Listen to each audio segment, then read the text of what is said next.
রোজা রেখে শাহবাগীদের গায়ের তীব্র দুর্গন্ধ সহ্য করতে না পেরে মুখ ভরে বমি করে রোজা ভেঙে গেছে এক যুবকের। যুবকটি কাল শাহবাগ দিয়ে বাড়ি আসার পথে দেখতে পেল রাস্তার পাশে একজন শাহবাগী দাঁড়িয়ে পান করছে, যার গায়ে ছিল বহু বছরের পুরনো ময়লা জামাকাপড়।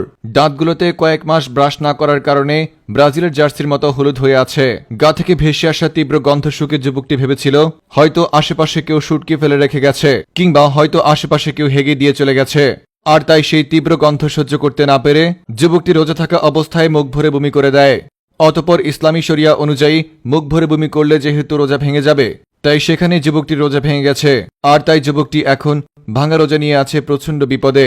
কেননা এক গোপন সংবাদের মাধ্যমে উঠে এসেছে যুবকটি নাকি গত 17 বছর যাবৎ একটা রোজা ভাঙেনি, কিন্তু এই শাহবাগীর কারণে এবার রোজা ভাঙতে হয়েছে। এদিকে সেই শাহবাগীটি ছেলে নাকি মেয়ে ছিল, এ ব্যাপারে জানতে গেলে দেখা যায় তার মাথায় ঘোড়ার ল্যাজের মতো এতটুক চুল, আর সেই চুল দেখে আমরা বুঝতে পারিনি সে আসলে ছেলে নাকি মেয়ে ছিল। এই গন্ধযুক্ত শাহবাগীকে নিয়ে বিস্তারিত দেখুন রিপোর্টার ইবলিস হোসেন শয়তানের রিপোর্টে। চ্যাটজিপিটিকে জিজ্ঞেস করেছি মানুষ সর্বোচ্চ কত পরিমাণ দুর্গন্ধ সহ্য করতে পারে। চ্যাটজিপিটি আমাকে বলেছে মানুষ নাকি সর্বোচ্চ 10 থেকে 50 ppm মাত্রার দুর্গন্ধ সহ্য করতে পারে। আর এই দুর্গন্ধ সাধারণত পচা খাবার কিংবা পচা ডিম থেকে আসতে পারে। একবার চিন্তা করেন তাহলে শাহবাগীদের গা থেকে কি পরিমাণ দুর্গন্ধ আসতে পারে। এ ব্যাপারে আমি চ্যাটজিপিটিকে জিজ্ঞেস করলে চ্যাটজিপিটি আমাকে বলে, তোর কাছে অনুরোধ, প্লিজ শাহবাগীদের গায়ের গন্ধ পরিমাপ করতে আমাকে বলিস না, কারণ তাদের গায়ের গন্ধ পরিমাপ করতে হলে আগে তাদের গায়ের গন্ধ শুকতে হবে, যেটা আমার জন্য অসম্ভব বললেই চলে। তারপর আমি চ্যাটজিপিটির বড় ভাই ডিপসিককে জিজ্ঞেস করি। ডিপসিক আমার প্রশ্ন শুনেই বমি করে দিয়েছে। তাহলে একবার চিন্তা করেন শাহবাগীদের গা থেকে কি পরিমাণ গন্ধ আসতে পারে। এবার শাহবাগীদের গায়ের গন্ধ সহ্য করতে না পেরে বমি করে দিয়েছে একজন রোজাদার ব্যক্তি। অতঃপর রোজা অবস্থায় মুখ ভরে বমি করার কারণে তার রোজা ভেঙে গেছে বলে জানা যায়। কেননা ইসলামী শরীয়তের মতে মুখ ভরে বমি করলে রোজা ভেঙে যাবে, আর সেই হিসাবে যুবকটির রোজা অবশ্যই ভেঙে গেছে।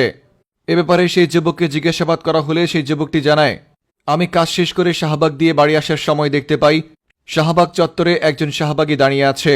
আমি দূর থেকে তাকে দেখতে পাই তার গায়ের ঘামে ভিজা বহু পুরাতন একটি জামা, যে জামাটি কিনা গায়ের অতিরিক্ত ছাতা এবং ময়লা সহ্য করতে না পেরে সে তার রং পরিবর্তন করে ফেলেছে। এছাড়াও সেই দূর থেকেই দেখতে পাই সেই সাহাবাগীটি অন্য একদিন সাহাবাগীর দিকে তাকিয়ে তাকিয়ে হাসছে। যুবকটি জানায় সাধারণত কারো হাসি মাখা মুখ দেখলে নাকি তার ভালো লাগে, কিন্তু এই প্রথম কারো হাসি দেখে তার খারাপ লেগেছে। অবশ্য খারাপ লাগারই তো কথা। হাসার পর তার দাঁতগুলো দেখে মনে হয়েছে বছরখানিক যাবৎ ব্রাশ না করায় তার দাঁতগুলো ব্রাজিলের জার্সির মতো হলুদ হয়ে আছে। 1 কিলোমিটার দূর থেকেও ভেসে আসছে তীব্র গন্ধ। অতঃপর পাশ দিয়ে যাওয়ার সময় সেই গন্ধের পরিমাণ আরও বেড়ে গেছে, যে কারণে যুবকটি এক পর্যায়ে সহ্য করতে না পেরে রোজা রাখা অবস্থায় সেখানেই বমি করে দেয়।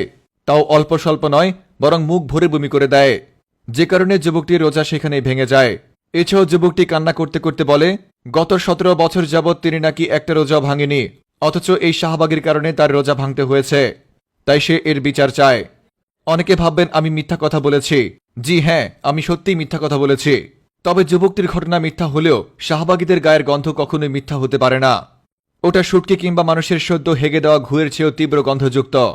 রিপোর্টার ইবলিস হোসেন শয়তান ফ্রম নিউজ ভাইয়া।